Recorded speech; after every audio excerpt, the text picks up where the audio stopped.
Kaya kailangan mo ng isang bayani mula sa iyong bayan.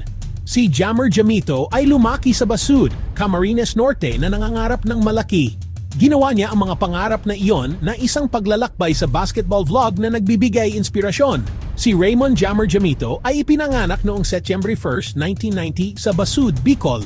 Pinahusay niya ang kanyang laro sa St. Clair College of Caloocan, napansin ng PBA, napili sa 2016 draft ng Barangay Ginebra. Si Jammer ay nagpalipat-lipat sa liga at sa MPBL, Meralco Bolt San Juan Knights, Caloocan, Batangkangkalu.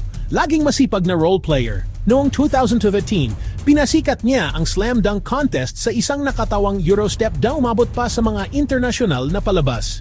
Sa labas ng court, nagsimula siyang mag-vlog noong Nobyembre 29, mga biyahe sa motorsiklo, mga sandali ng pamilya, nakabuo ng halos 20,000 tagahanga na nagmamahal sa kanyang pagiging totoo.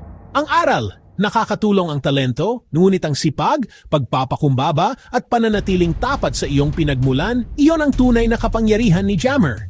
Mula sa lupa ng Bicol hanggang sa mga pambansang korte, ang kanyang paglalakbay ay nagpapaalala sa atin patuloy na magsikap, manatiling mapagpakumbaba at dalhin ang iyong bayan.